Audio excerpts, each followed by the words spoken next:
Welcome back to WNST, Towson, Baltimore, and Baltimore Positive. The tie's under me today. We're in the crab cake business. It's all brought to you, of course, by our friends at the Maryland Lottery. Got scratch-offs from the Maryland Lottery and the Ravens scratch-offs here. We are at the Union Collective, and you know, I've given away from crab cakes to beer. Beer led to crab cakes. It's probably going to lead to oysters before it's all over. We're at Union Brewing. It's all brought to you by our friends at Window Nation as well as Goodwill. I got my wife is filling up the closet. We are going to be giving away to Goodwill and our friends at the Restaurant Association of Maryland. This is the kickoff.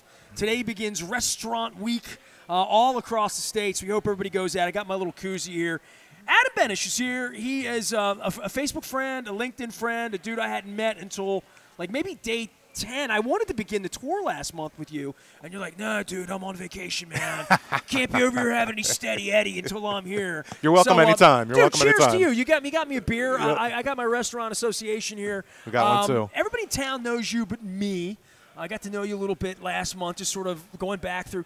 Man, the beer business, it's sexy here. It's like beer and brewery, and then it's like, ooh, back there, it's like hops and thyme and science and all that. like all that, man. Yeah, like yeah. I tell you, this thing all started with Hugh Sisson, who I know is a great godfather to, you know, spiritually to the whole industry. Absolutely. But he started the whole thing for me, and going around place to place and seeing your bingo nights, your karaoke nights, and dogs over there, and, you know, people with laptops hanging out. It's really been a cool couple of months to learn about breweries and brewing and local brewers, and you sort of sit at the front of class here off the Beltway, or off the 83, I should say. No, I think it's amazing to be in the beer business here in Baltimore. Right, Baltimore has such a rich history of brewing, dating all the way Where's back your to. Ain't the Beer Cold shirt? You don't have that. You know, I must have worn it someday this week. I only got 5 or 6 shirts. I just rotate don't have them. sayings like "Ain't the Beer Cold." I know. But it does speak to just the history of beer and the importance of beer in our city and our city's history, both in the past and what's going on today. Brewers Hill, right? Exactly. You know what I mean? Well, tell me your story, right? I mean, you're a Baltimore story. You're featured in bank commercials. You got this ice cream factory next to the beer factory. We got ice cream, beer, coffee, kitchen. whiskey, pizza, Man, you got toilet paper, and it's all like wine. You just go by it 56 miles an hour, but never any faster than that, especially where the cameras are. But you go by and you see the lights and you realize, oh, didn't that used to be Pepsi down there, you know? And but you're in this area that I did it flood a lot back in the day, maybe? No, or is that the other side? it's in the floodplain area, but there's never been flooding on this side. The more the flooding happens over there and down by Meadow Mill. So we're knocking on wood. We've got protections in place when we took over this building to prevent against any flooding issues, but it hasn't been an issue in this building. This building was built in 1954 since the oil came in town. All my life, I think this has been like a warehouse. It has. And that's one of my favorite things since we moved here in 2018. And one of my favorite things is seeing so many people that have lived in Baltimore for decades coming in here saying, this is the first time I've ever actually stepped foot in this building. I've driven by it hundreds and thousands of times, but it was never activated or open to the public. And now, obviously, it is. And it's great to see longtime Baltimoreans come here, be like, wow, I'm actually stepping foot in this building. I didn't know this existed. And while they're here, obviously having a great time, whether it's beer, whether it's ice cream, whiskey, wine, all those great things. Well, my audience is worn out, right? I mean, I did 31 breweries last month, and I didn't tell 31 The audience stories. or you? No, from my stories of beer, because, like, I am sort of famous for beer, right? Like, my mother was a famous Baltimore beer drinker. She would love her a Zadie's lager, and I'm going to let you tell a story about Zadie as well. And you know, growing up with light lagers in East Baltimore and keggers, and before we were 21, don't tell my mom. And then selling beer for Budweiser and Miller and Coors and Bob Footlick and Bobby Pinkner over at Bond Distributing and their daughters and Randy and Leslie, and then over at Winter Distributing, Mark Winter and John Dow and George Acton. They literally put me on the radio in 1993-94. We're trying to get a football team. And I go out selling Budweiser, and then the Coors and Miller people in 1997 signed up, road trips, all that. But then craft happened, right? Mm-hmm. And Matt Crow was an original Winter Distributing person who went on to Coors and Bond. And I remember he came to me 15 years ago, hey, man, craft beer, craft. I'm like, no offense, shit's like motor oil. You know what I mean? That's kind of how I looked at it, right? I was like, who would drink that dark thing that looks and acts like motor oil? It's not even like appropriately like carbonated the way you're used to. And I would just say over the last 15 years, and my apologies to all of you who were the people who saw over the mountain past the Arrows and the Pioneers to see what this would become. But my wife got cancer in 14 and 15. And I don't know exactly when you came on or when all of this craze happened, but sometimes she went into the hospital, almost died. She came out 3 years later, and every liquor store I went into went from Bud Miller Coors and maybe a little Heineken in the corner to everything but that, and taste of change. And you're not a spring chicken. I mean, guessing you grew up drinking Busch Light like all the rest of us, right? Yeah, I think my earlier days I would drink Loose Cannon, right? Speaking of Hugh, as a beer that was an entryway. Yeah, for me, I'm 45 years old, right? I remember my college days. Everyone around me was drinking Milwaukee's Best and shitty but cheap that wasn't beer. you. And I would drink that, and I didn't enjoy it. And I remember kind of saving up my bucks to buy a 6-pack of Sam Adams or Sierra Nevada Pale Ale, and I just enjoyed that more. And I think that's where it started, my kind of love for craft beer and kind of desire. Did they call you a beer snob then? Did they? No, Your because buddies? back then it was kind of like, it was just like, yeah, that's weird. Have at it. Go for it. I'm going to drink. He's the weird guy. I'm going to drink these 20-cent beers. Right. But taste preference kind of led me to that. And as craft beer became more of a thing over the years, kind of my college years and post-college years, we started to see kind of a craft beer movement happening in cities across the country. Anytime I would travel with my family or otherwise, there was typically a brewery visit involved. I'd love to kind of get a feeling for what the local craft beer scene was in these other cities. You've always been into this. I've always been into it. You love sports, you love Baltimore, but like, you were a beer nerd early on. I was a newspaper and a sports nerd. Without right? a doubt. Know? Before the brewery, I was into, and I'm going to sound very nerdy here, but I was into beer trading. So you would send a package of beers that were only available in the DMV area that I had access to that someone in California didn't. And they would send me a box of beers that were only available in California. And my mind was continually blown on like flavors and profiles that like we just didn't have access to here in Maryland. Well, for me, like growing up drinking a Coors Light or drinking a Bud Light, which was always more than a Coors or a Bud for me. I was always a light beer drinker. I mean, we drank a lot of beer. Right. I mean, I'm from Dundalk. We hung out at the beach. We did these things. We went to games. We went to concerts. We went to the Preakness, famously. Don't look at the pictures. Don't Google the pictures. But I would just say for a palate to change or your mind to change or to open up to it, for me, traveling, right? You go to Jamaica and you drink a Red Stripe, and you come home, you're like, that's a little different. Just a little, a little different. Comes in a little tube, a bottle like the old Schaefer's and Natty Bo's did, old school. Or I would go to Venezuela. I'm Venezuelan, and they had a beer there called Polar. Had a big polar bear on it, a white, and it was a Pilsner. And now any pills I taste, reminds me of that beer. But there was nothing here in 1993 that I was drinking. Now, we'll say this. I had a friend who was a baseball nerd, but a beer nerd, and sort of a snobby nerd, but he knew about a place in D.C. that had like hundreds of beers. Yep. Brickskeller, probably. Brickskeller, correct. Yep. And he took me down there one night swearing to me, you can get that Venezuelan beer, dude. That Venezuelan beer you can only get in Miami. They had it, right? They had it. Yeah, they had right, it. So I drank 2 or 3 down there that night. I crashed at his place down there off of a Connecticut or whatever. I would just say, but that was, man, we're going back 30 years ago now, right? Like, where you had to drive to D.C. to get Shingsha or to get Sapporo, or you had to go to Nichibaikai, and they would be the only place in town that you could get a Kirin, right? Like, literally, right? And you taste them, and you're like, well, it tastes a little bit like a Bud and a Coors and a Miller, but it's not really like. But the craft beer thing and colors of beer and the explosion of this. When's the first time you had a Guinness or like that? Yeah, well, I think the explosion of craft beer has kind of happened in the late first decade of the 2000s, right? 2007, 8, 9 is at least when I saw it really kind of take hold. And I think a lot of it, when you think about local craft beer or craft beer in whole, but it all ties back to local, I think, how it's gotten to the levels of where we are now. There was no such thing then. Right. And now it's like, hey, people care more about where their food comes from, where their drink comes from. They want to have a connection to these brands and the people that make it. And I think that's what's made craft beer go to something that was gaining popularity in the early 2000s to now has become kind of a norm for a lot of people, not everybody. And it's still a small share of the overall beer market. I think when we started the brewery 10 years ago, when we started Union 10 years ago, craft beer was, 7, 8, 9% of the overall beer market. Now it may be 15, 16% of the market, depending on what you look at.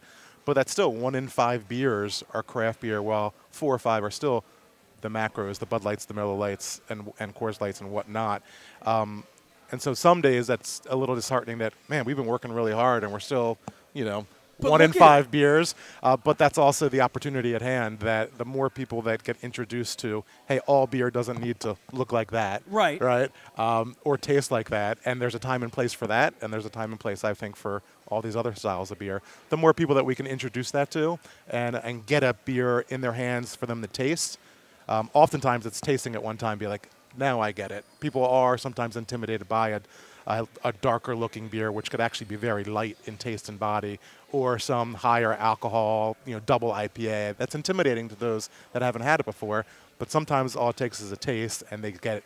That's why people are talking about it, and that's why people are choosing to drink that style of beer rather than the same thing all the time. You know what's weird for me? By the way, Adam Benesch here. We're here at Union. He's been kind enough to host us, so we're having some Zadie's Lager as well.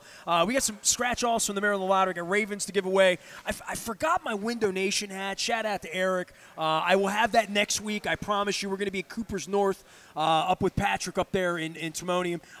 Goodwill is also involved, and Lisa will be around later on in the month as well. And, of course, our friends at the Restaurant Association of Maryland Restaurant Week kicking off this week, right?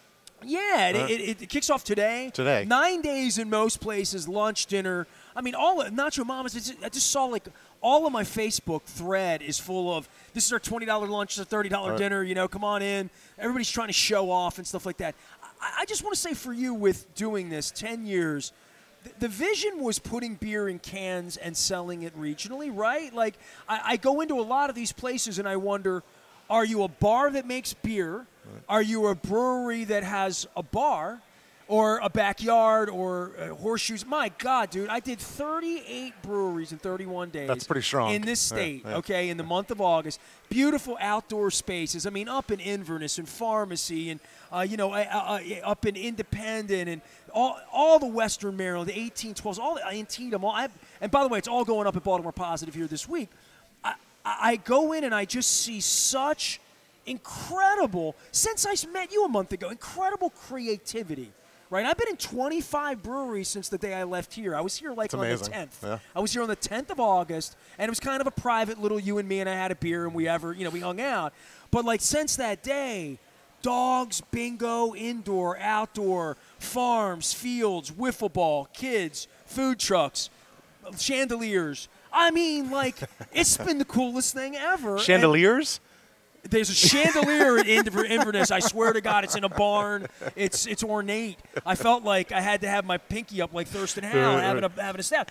But the creativity and the balls, the chutzpah, the independence, this is my place, and it's not like any other place. I think that's what's special about our local beer community, and not that it's that different from maybe other cities, of course, with the Baltimore twist or the Maryland twist across our state, but it's like any other local business. These are people that have poured their, all of their efforts and money and sweat and tears to create these small businesses that invite the public in to experience a beer in a setting that they thought was perfect for what they were creating. And that's what I love about visiting different breweries in Maryland and beyond, to see those different interpretations and different settings that people have created for this wonderful product that they created with their hands right there in the town that you're sitting in.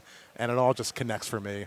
Beer is kind of like it is an agricultural product, right? It comes from malted barley and hops that are grown like the somewhere. way he thinks. I like the way he thinks. And it's great how, making beer has been the same process and the same 4 ingredients for thousands of years, but how people in Baltimore and beyond can put their own spin on it and have their own take in different styles and different presentations, and then for people to be able to come there and enjoy it right there, sitting beside them, meeting them, learning about what it took to start their business or what they were thinking when they created this recipe. That's all magic to me. Well, man, there's a whole board of stuff here, and I can't tell you how many keggers I've been to down in South Baltimore the last couple of years where I reach into a cooler or at a tailgate and I see, more local beers and recognizing your labels and the creativity and the artwork that goes into it. Talk about this vision here, because it's more than just. And I've been in a lot of breweries, right? And a lot of them are breweries, and half of them have been in a warehouse of some kind. Yep. A lot of them, maybe more than half of them, are in warehouse spaces. That is sort of unto having this, right, behind me, for those who are watching out on the video. If you're just listening on the radio right now, just these giant silver cylinders. What's the official? What is that called? This right behind us is our brew house. This is the main piece of equipment that makes the liquid that becomes the beer. What is that cylinder? Does that have a name? The Willy Wonka vat? Yeah. What is it? So our brew house is a 3-vessel brew house. The one in the middle is our mash tun and kettle. The one on our right is our lauter tun, and the one on the left is our whirlpool. And each one of those vessels. Ooh, I want to get in a whirlpool. You can get in this one. Spice ale in it's there going to be for me? hot. It's not going to be comfortable. But it is really amazing that what we can create here, right here in Baltimore City, on this equipment for people to enjoy. And you would ask kind of about where we are and what this is. We're in the Union Collective. I guess taking a step back, we started 10 years ago on Union Avenue, right by Woodbury Kitchen, right across from Meadow Mill. That's where our original name nice came pool from. over there, from what I remember. Nice right? pool over there. Yeah, I remember that. If you get over into the pool, it's a nice place to be. But we were there for our first 6 or so years. We outgrew the space.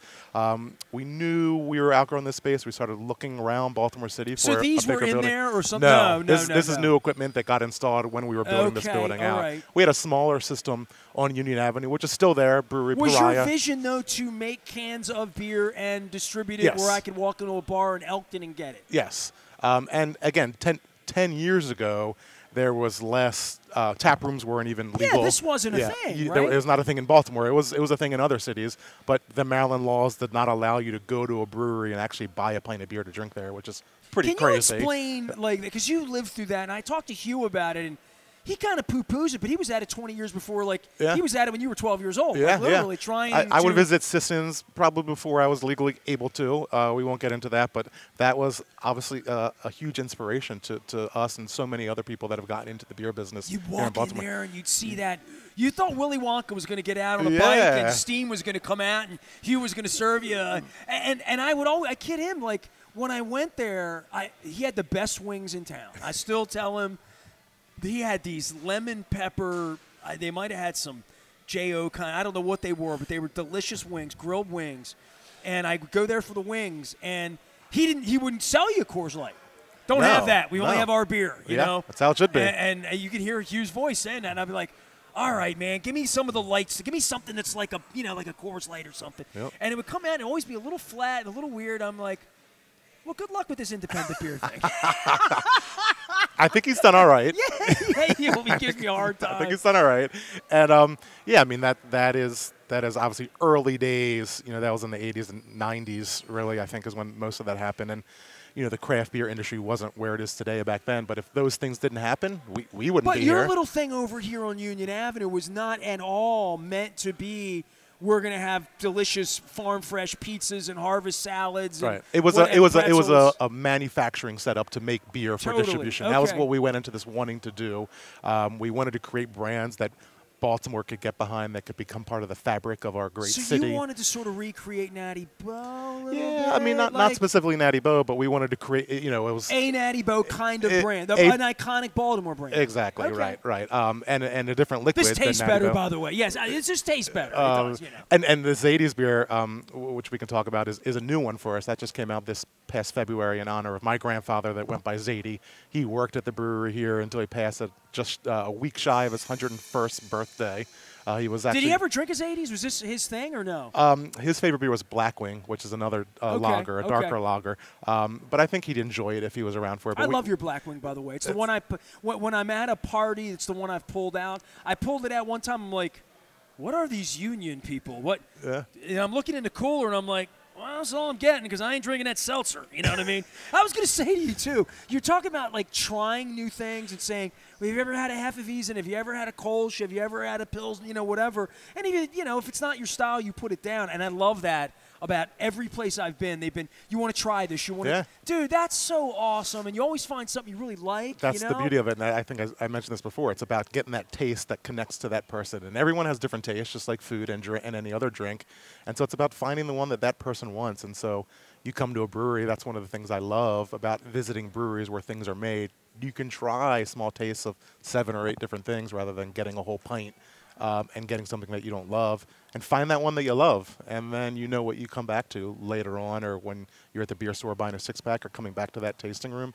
Find what you love and stop wasting time on things that you don't love. Well, I would say for me, like trying new things and being a part of, I'm not hoppy, and you and I are going to fight about it. I haven't even mentioned that yet, but like only half the people love like hops, and I think IPAs have become so popular because people are familiar with them, but a lot of people don't like hops. Mike McKelvin from 1623 was at an event like 2 months ago. I met him. Got a lot in common, BAL. I went out and did the show with him at Liberatories, and he only had IPAs in it. I said, like, dude, I don't want to be disrespectful, but I'm not going to like it, you know. Here, just try it. I'm like, you know. And then, of course, I go out, and he's got stouts and things that I like or whatever. But from the appeal of it, I am a guy now that when I'm at a party or at a cooler or at a kegger or at a tailgate and there are beers and things, I'm always looking for something to try. But I have never, I swear, any of those Bud Light seltzers or any of the weird not beer but beer labeled things, and I don't even know what that even means, ciders, any Me of those. neither. I've never opened a can of Truly or any of those things to even see if it even tastes good, like a Zima. You know what I mean? Yep. So I'm beer oriented now, and I think there are. It is weird that some of those brands have ventured way out of what I would consider to be beer, and beer is so popular now, right? Like just everywhere, because you can. I mean, beer's been around for thousands of years, and it's not going anywhere. And current trends show people exploring more around beer alternatives, whether it's seltzers or RTDs, the ready-to-drink cocktails in a can are popular now. And there are a lot of breweries or beverage companies that have ventured into that. You know, well, there's mead, and right? there's mead, and Also, I think every business makes their own decisions on what they want to do. For us, we love beer. We created this for beer, and we wanted to stick with beer, and that's what we're proud of. And we haven't ventured too far from that, though I know many others have and have had a lot of success around that. And so good on them. But ultimately, in any business, you got to do what feels right to you. And for us here at Union, we wanted to stick with making beer, and we love beer, and we love talking about beer, and we didn't want to take away from that.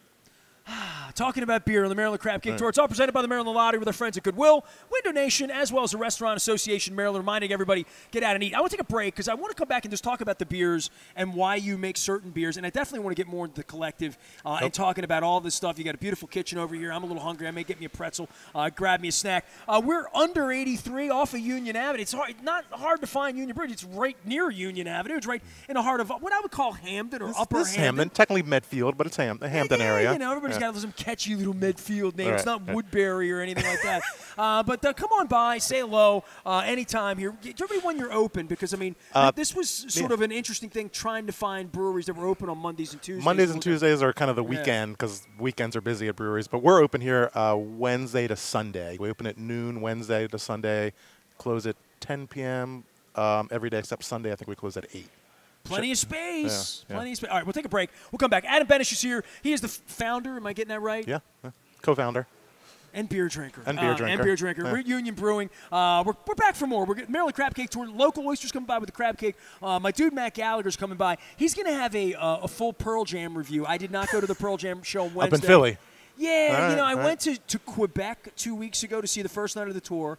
Then we drove to Ottawa to see the second night of the tour. So I did, I saw the band a lot, and I didn't have the mojo Wednesday to go, so I'm living vicariously. Matt Gallagher will be here, a longtime insider with Maryland government as well as with Martin O'Malley. So beer, crab cakes, local stories, Baltimore guys, an Eddie Murray story, an Ed Reed story on the eve of Ravens and Dolphins. We're back for more at Union Brewing. Stay with us.